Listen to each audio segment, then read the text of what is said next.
हाँ बेटा, आज हम लोग स्टार्ट कर रहे हैं पेपर। एक मैंने पेपर लिया है जो कि किसी भी मतलब उसका नहीं है, जो हमारे पेपर है उनमें से किसी पेपर का नहीं है। ये अलग से मैंने क्वेश्चन लिए कुछ, तो उन सब क्वेश्चन को मैंने नोट कर लिया और 20 क्वेश्चन इनके लिए हैं। तो मैं ये क्वेश्चन कुछ अलग भी होंगे आपके सिलेबस से, थोड़ा अलग होंगे। कभी कभी ऐसे आता है ना, कठिन क्वेश्चन आ जाता है और सिलेबस का होते हुए भी थोड़ा सा अलग आ जाता है ना क्वेश्चन, तो करने में हमें दिक्कत हो जाती है। तो मैंने उस टाइप के क्वेश्चन भी इसमें लिए हैं। पूरी कोशिश करूँगा बेटा आपको कि बेस से समझा सकूँ मैं, और आप भी पूरी कोशिश करना कि जब आप इसको देखते हो तो पूरा अपना 100% देना, और मैं भी अपना पूरा 100% दूंगा, ठीक है, जिससे कि आप लोग पूरा समझे। मैं फिर बता दूं आपको, ये आपके सिलेबस से नहीं है, सिलेबस से थोड़ा थोड़ा मैच कर रहा है। कुछ क्वेश्चन मैं ऐसे देखता हूँ ना कि अदर से आ जाते हैं, जैसे मतलब अचानक कोई क्वेश्चन बिना सिलेबस का आ जाता है ना, तो सिलेबस में से नहीं होता और दे दिया क्वेश्चन उस टाइप का, तो आप करोगे क्या? तो उस टाइम पे आपको दिक्कत हो जाती है, क्या करेंगे? तो वो माइंड मेकअप करने के लिए मैंने ये क्वेश्चन लिए हैं। आप इन क्वेश्चन को देखना जरूर और रिवीजन जरूर करना, ठीक है? देखो बड़ा काम आ जाएंगे। जैसे ये पेपर, इसलिए मैंने बेटा पे कोई पेपर का नाम लिखा नहीं है आपका कौन सा पेपर है, मैं यहाँ पे ये लिख दे रहा हूँ पेपर, ठीक है। चलो, कह रहे किसी दंपति के 6 विवाहित पुत्र हैं, किसी दंपति के 6 विवाहित पुत्र हैं जिनमें से प्रत्येक के 4 बच्चे हैं, ठीक है। उस परिवार में कुल कितनी संख्या? अब विवाहित मतलब पति और पत्नी, तो ये हो गया भैया, ये पति हो गए और ये पत्नी हो गए, ठीक है, पति पत्नी हो गए। जिनमें से जिनके 6 विवाहित पुत्र हैं, 6 विवाहित पुत्र, 1 2 3 4 5 और ये 6 विवाहित पुत्र हो गए। और पुत्र की एक एक पत्नी, पहले ये इनको ये बना दें, मैन को इस तरीके से बना रहे हैं, ये 6 हैं, 1 2 3 4 5 6, 3 3 60 है। अब इनकी पत्नी के लिए बना दे रहा है कि पत्नी कैसी, पत्नी ग्रीन कलर में कर दे रहा है ना, ये 1 2 3 4 5 और 6, ठीक है। अब प्रत्येक के 4 बच्चे हैं, तो यहाँ पे 4 बच्चे, अब 4 बच्चे बनाना, इसका मतलब लिख ले रहा हूँ 4 बच्चे, ठीक है, 4 प्लस, चलो बच्चों को हम लोग दूसरे कलर से कर दे रहे हैं, बच्चों को प्यारा वाला कलर दे रहे हैं, ये वाला कलर, ठीक है। ये देखो भैया 4 plus 4 plus 4 plus 4 plus 4 plus 4 plus, ठीक है।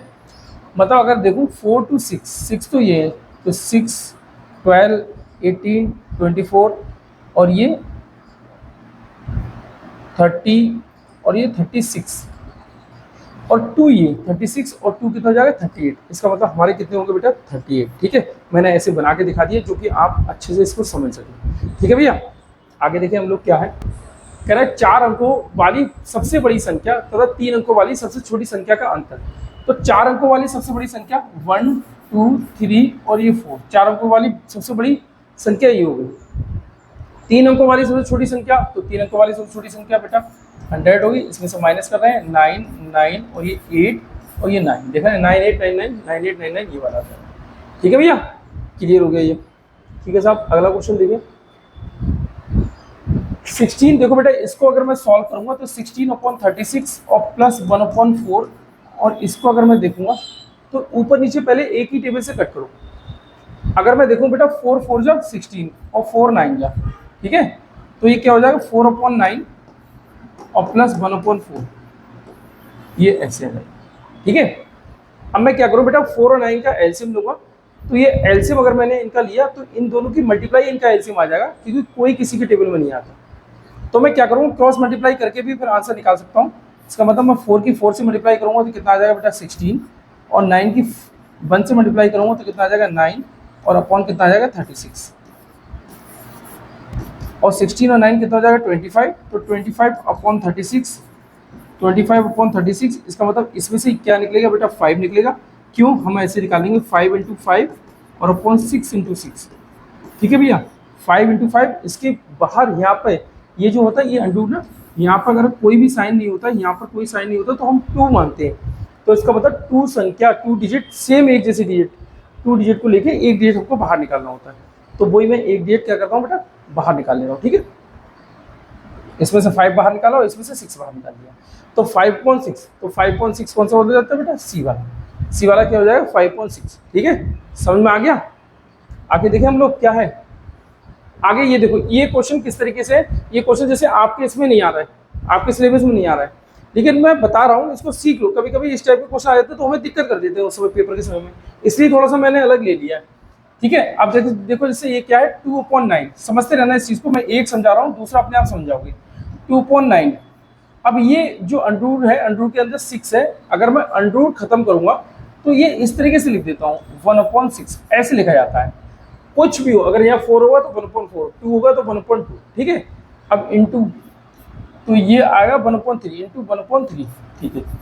अब देखो जो ब्रेकेट के ऊपर ब्रेकेट है, मतलब अगर मैं कहूँ कि रूट के ऊपर, किस रूट के ऊपर रूट होता है तो संख्या की मल्टीप्लाई हो जाती है, ठीक है। ये रूट है, इसके ऊपर ये पावर होती है, पावर के ऊपर पावर हो तो संख्या की मल्टीप्लाई हो जाती है, तो ये पावर खोल के अब इसके ऊपर ये वाली पावर आ रही है तो इसकी क्या हो जाएगी, मल्टीप्लाई हो जाएगी। तो इसका मतलब मैं इसको कैसे लिख सकता हूँ बेटा, इस तरीके से लिख सकता हूँ, ऐसे, ठीक है। अब कट करके देख लेना भैया क्या होगा, देखें 3 3 जा 9, ठीक है, और 3 2 जा 6 और 2 2 जा 4, ठीक है। इसका मतलब 2 की पावर 2 मल्टीप्लाई कर लो। अच्छा इसको भी देखो सेम इसी तरीके से है, देखो 9 ये और 1/3 तो 1/3 ये आ जाएगा, 1/6 ये आ जाएगा, और 4 ये तो 4 ये आ जाएगा। तो सेम इसको कट करेंगे तो ये भी तो इसी तरीके से आएगा। इसका मतलब मैं इसको भी बेटा 2 की पावर 2 कर सकता हूँ। अब एक चीज़ और समझो, जब हमारे पावर इक्वल हो, पावर या कह दे वो सॉरी बेस इक्वल हो, पावर नहीं बेस, जब हमारे बेस इक्वल हो तो पावर को हम जोड़ लेते हैं। जब हमारे आधार बराबर हो तो घातों को जोड़ लिया जाता है। घात कौन सी है, जैसे ये घात 2 है, ये घात 2 है, इसको घात कहते हैं, इंग्लिश में पावर कहते हैं। तो मैं आधार एक जैसे कर दे रहा हूँ, 2 2 कितना हो जाएगा 4, तो 2 की पावर 4 ये आ जाएगा, 2 की पावर 4, 2 की पावर 4 कौन सा, ये वाला डी वाला हमारा क्या हो जाएगा बेटा, आंसर हो जाएगा, ठीक है ना। आगे हम देख रहे हैं क्या, 429 आम तथा 715 संतरे कितने बच्चों में बराबर बराबर बांटे जा सकते हैं। जब इस तरीके का आएगा बेटा, जैसे ये एचसीएफ एलसीएम का क्वेश्चन है, अगर इस तरीके की जब क्वेश्चन आ जाए, ये कह रहा है 429 आम है और 715 संतरे कितने बच्चों में बराबर बराबर बांटे जा सकते हैं, इसका मतलब मैं इसका एचसीएफ लूंगा, एचसीएफ के हिसाब से, जो कि मासा के हिसाब से हम इसके बांटे जा सकते हैं। आम मासा कैसे होगा भैया, 429 का और 715 का बेटा मासा लूंगा। अब मासा निकालने से बेहतर ये रहेगा कि मासा मैं ऑप्शन से देख लूँ, ऑप्शन से देख लूँ तो वो बहुत बढ़िया रहेगा मासा, अगर मैं देखूँ ऑप्शन से। अब मैं इसको देखूँ बेटा, ये मासा जो होगा, इन दोनों संख्याओं को जो मासा होगा बेटा वो क्या हो करता होगा, ऑप्शन में मासा होगा तो वो इन दोनों संख्याओं को कट करेगा। इन दोनों संख्याओं का मासा ये दे रखा है और ये इन दोनों संख्याओं को कट करेगा। बात समझना इस चीज़ को। जैसे अगर मैं देखूँ कि ये 9 और 4 2 6, इसका मतलब ये 3 से कट रहा है, ये 3 से नहीं कट रहा है, पूरी संख्या ये 3 से डिजिट नहीं कट रहा है। इसका मतलब ये हो गया कि कोई संख्या इसमें 3 से कटने वाली होगी तो वो नहीं हो सकती, क्यों, 3 से 1 कट रहा है, 1 नहीं कट रहा है। इसका मतलब ये है कि मासा वो संख्या होती है बेटा जो दोनों में कॉमन है, जो दोनों डिजिट को कट करे। मतलब इस संख्या का मासा जो होगा वो इन दोनों डिजिट को कट करता होगा। तो मैं यहाँ देख लूँ 15 बेटा, अगर मैं देखूँ 3 इंटू 5 है, मतलब 3 से भी कट रहा है, 5 से भी कट रहा है, तो 3 से तो ये कट जाएगा, 5 से ये नहीं कटेगा, और वो वाला हमारा 5 से कट जाएगा तो वो 3 से नहीं कटेगा। इसका मतलब मासा 15 नहीं हो सकता। मासा वो संख्या होती है जो दोनों संख्याओं को कट करे। इन दोनों संख्याओं के ये मासा है तो इन दोनों संख्याओं को कट करेगा। अगर मैं 18 देखूँ, 18 में भी बेटा 3 इंटू 6, 3 इसमें भी आ रहा है, 9 इंटू 2 कर दूँ, 9 इंटू 2 तो 9 से कट हो रहा है, तो इसका मतलब 9 से कट होगा, 2 से कट होगा। तो ये देखो 2 से तो कट हो ही नहीं रहा है, कोई संख्या 2 से तब कट होगी जिसका लास्ट का डिजिट 0 हो या 2 से कट होने वाला हो, तो ये 2 से कट नहीं होगा। तो इसका मतलब भैया ये भी कट हो गया। 153, ये देखो इसको जोड़ के देख रहे हैं, 53819, ये 9 से कट हो रहा है, ये 9 से कट हो रहा है, इसका मतलब ये संख्या 9 से कट नहीं हो रही है, तो ये 9 से भी कट नहीं होगा। रह कौन सा गया भैया, 143 ये रह गया, इसका मतलब ये संख्या इससे कट हो रही है, ये संख्या इससे कट हो जाएगी। तो इसका एचसीएफ कितना हो गया बेटा, 143। ठीक है, यहाँ तक बात आ गई। अब इसके अलावा अगर मुझे और बड़ी संख्या दे रखी हो और मैं ऑप्शन से ना निकाल पाऊँ एचसीएफ, तो कैसे निकालूंगा। बड़ी संख्याओं का एचसीएफ आप अक्सर डिवाइड वाले मेथड से निकालें, 15715। अब देखो 429 बन जा 429, 14 में से 9 जाए कितना बचेगा 6, 10 में से 2 जाएगा 8, 6 में से 4 जाएगा 2। अब ये 429 बन जा 286, 9 में 6 जाएगा 3 और 12 में से 8 जाएगा 4 और 3 में से 2 जाएगा 1। अब इसका 286 ये आया। अब 1 4 3 2 जा देखो, 2 3 6 और 14 2 जा 28 आ गया। अब यहाँ पे कितना है बेटा 143, इसका मतलब इसका मासा कितना आ गया 143। कैसे निकालते हैं मैंने बता दिया, जब तक जीरो ना आ जाए तब तक उसका समझ लो मासा वो माना नहीं जाता है। मासा फिर ये वाली संख्या मानी जाएगी, इसको मत मान लेना मासा, भागफल को मासा मत मान लेना, हमेशा मासा मानना है तो भाज्य को मानना। जहाँ जीरो आ जाए तो उसी के भाज्य को आप मासा मानोगे। और ये डिवाइड के तरीका नहीं है, सही से ध्यान से देख लेना। पहले मैंने इसको डिवाइड किया इससे, फिर उसके बाद में इसको ले लिया, इसको बना लिया भाज्य और ये हो गया भाजक। फिर ये जो डिवाइड होके आया फिर इसको बना लिया कि हाँ ये बचा रिमाइंडर, फिर इसको बना लिया भाज्य और ये हो गया भाजक। जहां पर शेषफल आ जाए तो उसके भाजक को, किसको भाजक को बेटा हम आंसर मानते हैं, ये ध्यान रखना। ये भागफल विधि का है, भागफल विधि से इस तरीके से कहते हैं, डिवाइड मेथड से, ठीक है ना। अब इसको आगे हम देखें भैया क्वेश्चन को। एक पेन विक्रेता के द्वारा 1 दर्जन पेन बेचने पर 4 पेनों के विक्रय मूल्य के बराबर लाभ होता है। लाभ प्रतिशत, अब देखो लाभ प्रतिशत होता क्या है, लाभ कब होगा भैया, प्रॉफिट बराबर एसपी माइनस का सीपी। लाभ तब होगा जब हमारा एसपी बड़ा होगा और सीपी छोटा होगा। कह रहे हैं 1 दर्जन पेन बेचने पर, मतलब 12 पेन बेच रहे हैं तो 12 यहाँ रखेंगे। प्रॉफिट 4 पेन के बराबर है, 4 पेन के बराबर प्रॉफिट है, तो यहाँ से क्या निकल के आ जाएगा भैया एसपी सीपी निकल के आ जाएगा। 12 माइनस का इस तरफ आएगा तो माइनस का 8, 12 में से 4 जाएगा 8 बचेगा, वो भी माइनस का बचेगा, और माइनस का एक्स, एक्स से एक्स चला गया, एक्स इक्वल टू कितना आ गया बेटा 8, कितना आ गया 8, ठीक है। अब लाभ प्रतिशत, तो प्रतिशत लाभ क्या होता है बेटा, प्रतिशत लाभ इक्वल टू लाभ अपॉन सीपी और इंटू 100। मैंने इंग्लिश में लिख दिया लेकिन परेशान मत होना।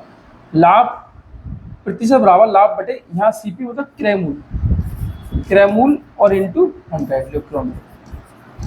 इंटू 100। अगर मुझसे ये कह रहा है कि लाभ प्रतिशत, तो मुझे फार्मूला याद करने की जरूरत नहीं है, मैं लाभ प्रतिशत कह रहा है तो लाभ यहाँ रख दो और लाभ यहाँ रख दो, अपॉन में क्रय मूल्य और इंटू 100 रख दो, आंसर निकल के आ जाएगा। आप रखो आंसर निकल के आ जाएगा, फार्मूला याद करने की जरूरत नहीं है, फार्मूला आप ऐसे ही करो।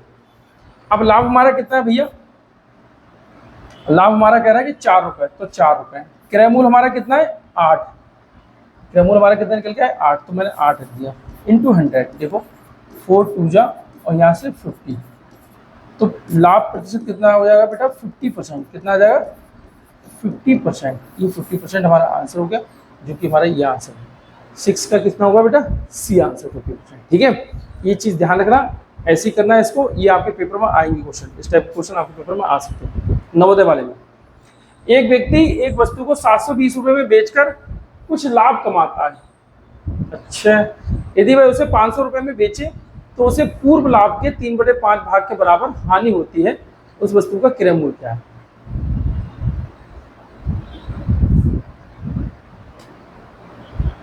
अच्छा ठीक है, एक व्यक्ति एक वस्तु 700 रुपये में बेचकर लाभ कमाता है, तो लाभ हमारा कब कमाएगा, जब हमारा विक्रय मूल्य बड़ा होगा। 720 रुपये में बेच रहा है, इसका मतलब 720 रुपये में से मैं क्रय मूल्य घटाऊंगा, वस्तु का क्रय मूल्य हमने मान लिया x, ठीक है।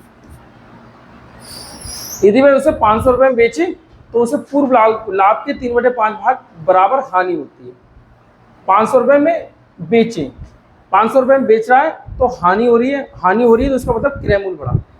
यहाँ मैंने क्रय मूल्य कितना माना x, इसका मतलब x में से बेटा 500 रुपये घटा दूँ तो ये हानि हो जाता है। x क्या है क्रय मूल्य में से अगर मैं विक्रय मूल्य घटा रहा हूँ तो इसका मतलब हानि हो रही है।